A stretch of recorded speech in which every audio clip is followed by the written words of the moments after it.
Hello, I'm Dr. Sangeeta Mudaliar. I'm a pediatric oncologist. 4th of February is marked as International Cancer Day. On this day, my message to all the cancer warriors is stay positive, do not lose hope. Also, on this occasion, I would like to thank all the NGOs who support us to treat all the children coming to our hospital. Special thanks to Nargis Dutt Foundation, Priya Dutt ji, and Anita ji, who is the social worker at Nargis Dutt Foundation. They have been helping us for many years in treating children with cancers. Many thanks.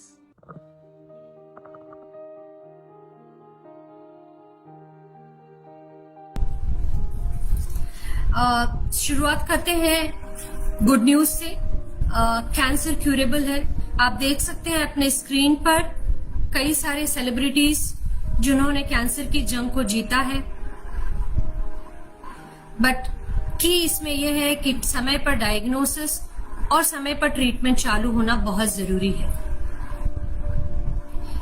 मैं आपको बताऊंगी आज के इस talk के दौरान कि treatment के दौरान आपको क्या क्या दिक्कतें आ सकती है, ट्रीटमेंट कंप्लीट करने के बाद में आपको क्या क्या चीजों का ध्यान रखना है और ट्रीटमेंट के दौरान क्या क्या आपको फेस करना पड़ेगा।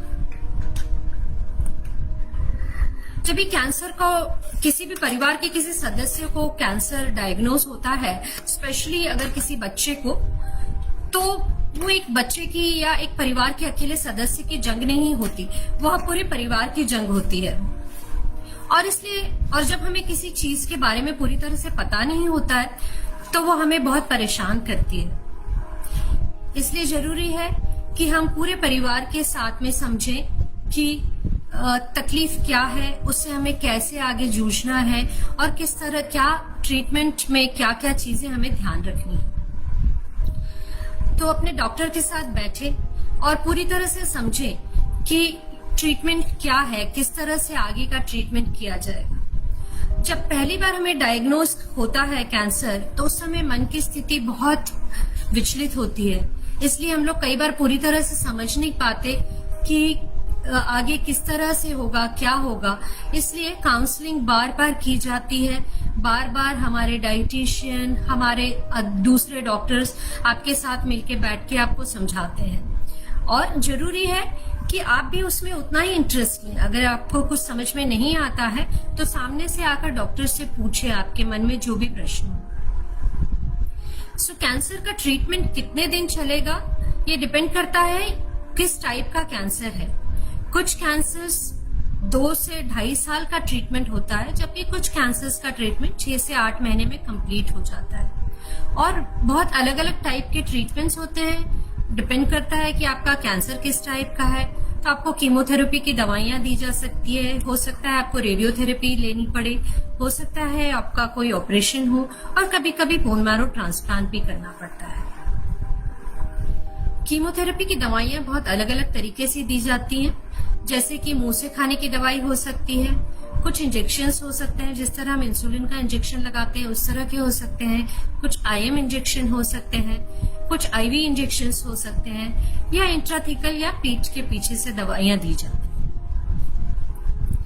जब कैंसर का ट्रीटमेंट चालू होता है तो आपको कई बार अस्पताल आना पड़ता है, ब्लड टेस्ट करवाने पड़ते हैं, कई बार आपको खून चढ़वाना पड़ सकता है, कई डिफरेंट टाइप के स्कैन्स हो सकते हैं, और कभी कभी आपको अस्पताल में एडमिट भी होना पड़ता है जब आपकी कोई अगर सर्जरी हो, या आपको कोई कीमोथेरेपी के लिए कभी कभी एडमिट होना पड़ता है, और कभी कभी कुछ कुछ कॉम्प्लिकेशंस की वजह से आपको अस्पताल में एडमिट होना पड़ता है। इस ट्रीटमेंट के दौरान कई सारे साइड इफेक्ट्स भी हो सकते हैं, जैसे कि नौशिया या वॉमिटिंग हो सकता है। जब अगर आपको नौशिया या वॉमिटिंग हो तो उसके लिए डॉक्टर्स आपको दवाइयां देंगे, लेकिन आप अपनी तरफ से कोशिश करें कि कोई स्पाइसी फूड नहीं खाएं। कभी कभी हम कहते हैं इसको एंटीसिपेटरी नौशिया या वॉमिटिंग। कभी अगर आपको एक कीमोथेरेपी लगी हो और उसके साथ में आपको वॉमिटिंग हो, तो अगली बार कीमोथेरेपी स्टार्ट होने के पहले ही आपको नौशिया या वॉमिटिंग फीलिंग होने लगती है। तो इसके लिए थोड़ी रिलैक्सेशन टेक्निक्स यूज करनी चाहिए। इन्फेक्शंस कई बार एक बहुत बड़ा स्टॉप गैप हो जाता है आपके ट्रीटमेंट में। ऐसा इसलिए क्योंकि आपकी कीमोथेरेपी के दौरान आपकी इम्यूनिटी बहुत कम हो जाती है और इन्फेक्शन जल्दी से स्प्रेड हो जाते हैं और कई बार इन्फेक्शंस लाइफ थ्रेटनिंग भी हो सकते हैं। तो इसलिए बहुत जरूरी है कि आप जानें कि इन्फेक्शंस के क्या क्या लक्षण है। जैसे अगर बुखार है तो तुरंत अस्पताल में पहुंचे, कोशिश करें कि 1 से 2 घंटे के अंदर अस्पताल में पहुंच जाए। अभी कोरोना काल में मैं समझती हूँ कि सफाई के बारे में बहुत ज्यादा बोलने की जरूरत नहीं है, हम लोग सभी यूज कर रहे हैं सैनिटाइजर्स, बट कैंसर पेशेंट्स को हमेशा ये ध्यान रखना है कि कितना अपना क्लीनलीनेस रखना बहुत जरूरी है। उन्हें अपने माउथ वॉशेस यूज करने हैं मुंह का क्लीन रखने के लिए, सिट्स बाथ करने हैं अपने शौच के एरिया को साफ रखने के लिए, और जैसा मैंने आपको पहले बोला इन्फेक्शंस के डेंजर साइंस को जानना है। हाँ, जैसे कि चिकन पॉक्स है, वो भी एक तरह का इन्फेक्शन है। अभी ये मेरे फेलो डॉक्टर है डॉक्टर पार्थ कनत्रा, जिन्होंने बहुत दुखों के ये एक घटना के बारे में फेसबुक पे उन्होंने वर्णन किया था। एक बच्चे को चिकन पॉक्स हो गया था और पेरेंट्स ने सोचा कि ये तो माता जी है जो अपने आप ठीक हो जाती है, और वो अस्पताल नहीं लेकर आए और जिस वजह से हम उस बच्चे को बचा नहीं पाए। तो ऐसी गलती ना करें, ध्यान रखें इन्फेक्शंस के क्या क्या लक्षण हो सकते हैं और अस्पताल तुरंत लेकर आए बच्चे को अगर आपको कोई भी इन्फेक्शन की सिम्टम्स नजर आते हैं। हेयर लॉस सभी को होता है, बट ये कम्प्लीटली पूरी तरह से रिवर्सिबल है, और कभी कभी जो बड़े होते हैं या बच्चे एडोलेसेंट बच्चे होते हैं वो अपने हेयर लॉस से परेशान हो जाते हैं, तो उस दौरान वो लोग विग यूज कर सकते हैं। कैंसर के ट्रीटमेंट के दौरान खाने का बहुत ज्यादा ध्यान रखना है। मोटे तौर पर मैं आपको ये बता दूंगी कि जो घर का बना हुआ फ्रेश खाना है और अच्छी तरह से पका हुआ खाना है वो खाएं और अपनी डाइटिशियन की मदद लें। कैंसर में खाने के बारे में ऑलरेडी CARF ने एक सेशन लिया है, उस पर भी आप जाके खाने के बारे में और जानकारी ले सकते हैं। दूसरा, म्यूकोसाइटिस या ओरल अल्सर्स, ये मुंह में छाले जो होते हैं वो कई बार कैंसर के ट्रीटमेंट के दौरान हो जाते हैं। इसके लिए आपको डॉक्टर्स आपको जेल्स वगैरह बता सकते हैं। जो एडल्ट्स हैं वो मुंह में आइस रख सकते हैं ड्यूरिंग कीमोथेरेपी और पेन कंट्रोल के लिए। स्पाइसी फूड नहीं खाएं और थोड़ी थोड़ी देर में खाएं, लिक्विड्स खाएं, सॉल्टी नहीं खाएं, ज्यादा गर्म नहीं खाएं और मुंह की सफाई का ध्यान रखें।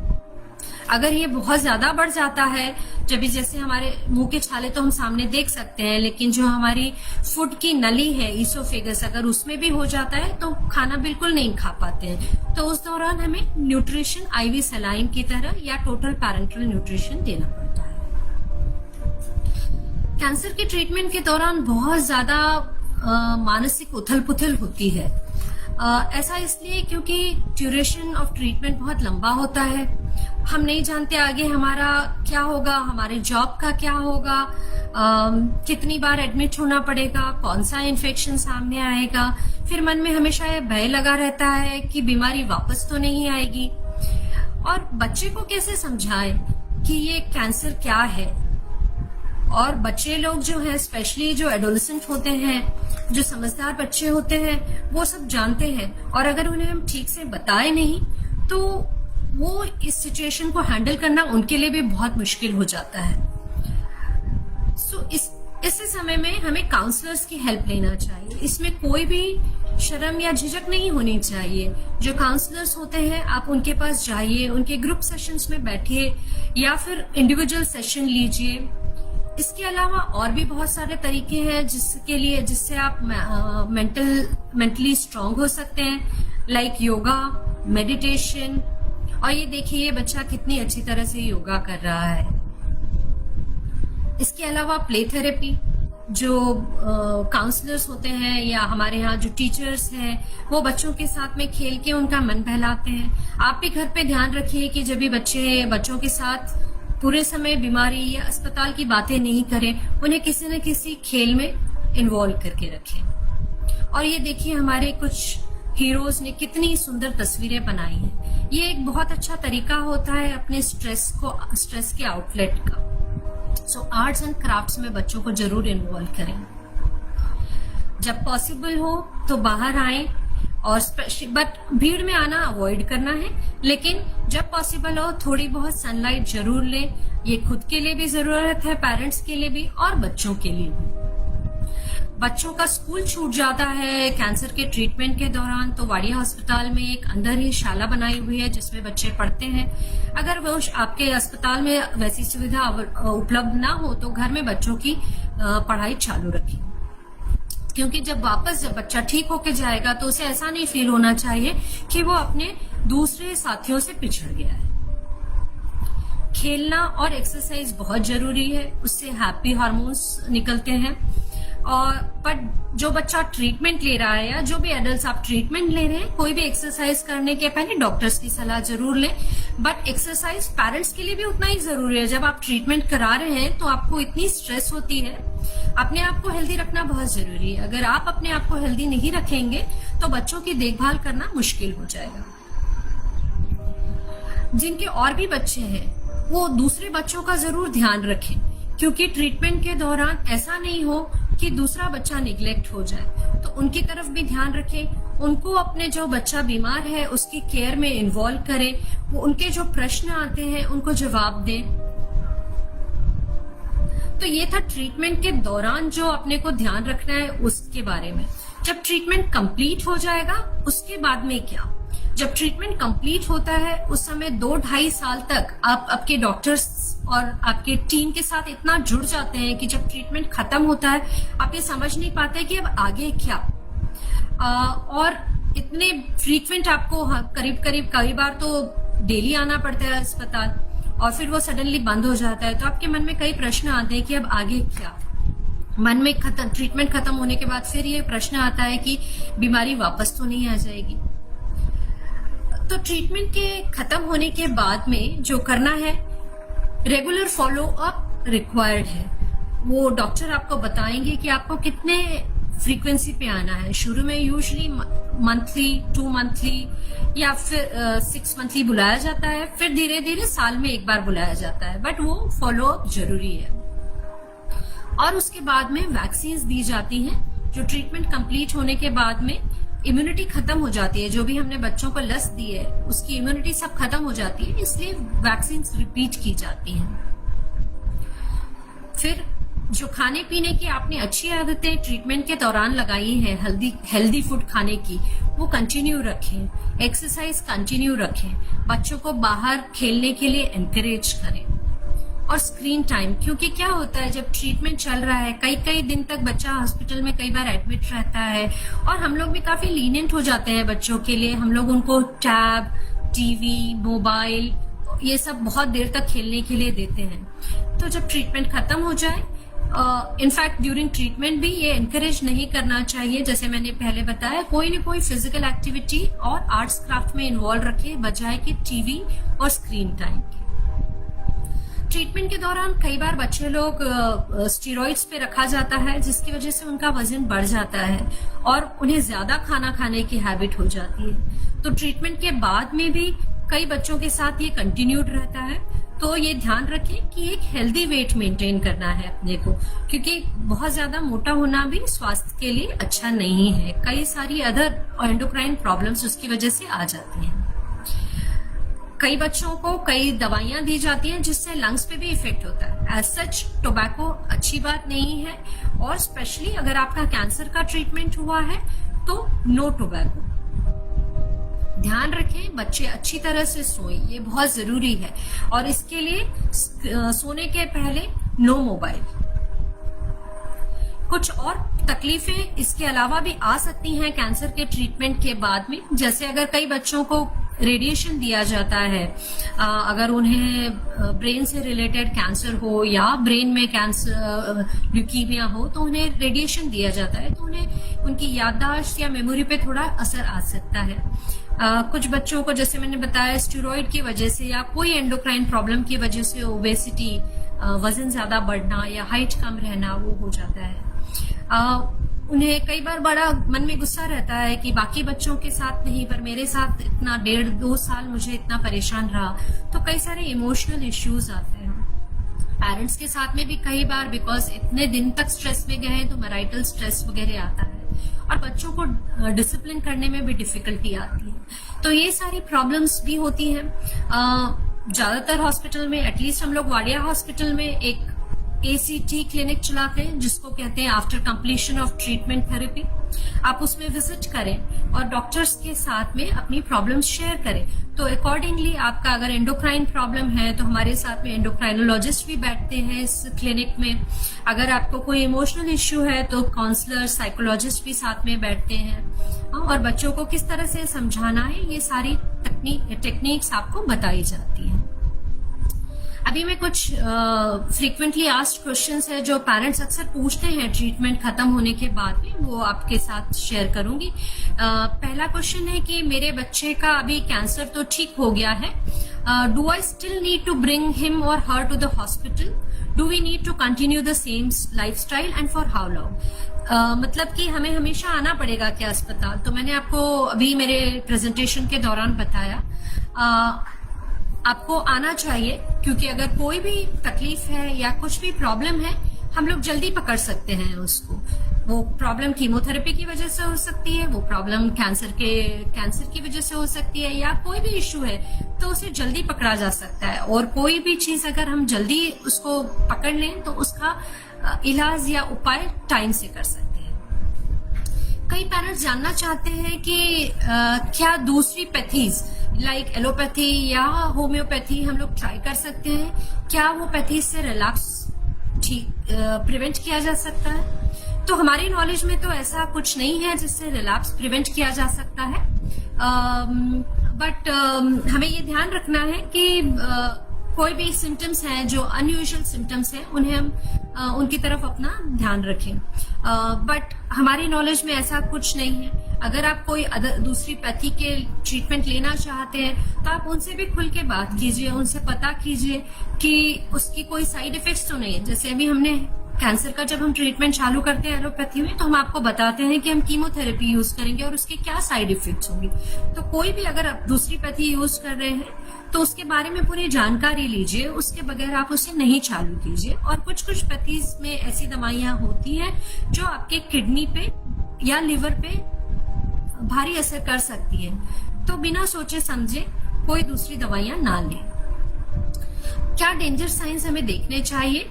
तो अगर जैसे कोई छोटा सर्दी खांसी बुखार है तो आप उसको आपके जनरल प्रैक्टिशनर या आपके जो जनरल फैमिली डॉक्टर हैं उनको दिखा सकते हैं। बट अगर 3-4 दिन में वो लक्षण ठीक नहीं हो रहे हैं या बहुत तेज बुखार आ रहा है जो दवाइयों से कंट्रोल में नहीं हो रहा है, चिट्टे दिख रहे हैं शरीर पे या कोई लंप दिख रहा है, तो वापस जाके डॉक्टर से मिलना चाहिए।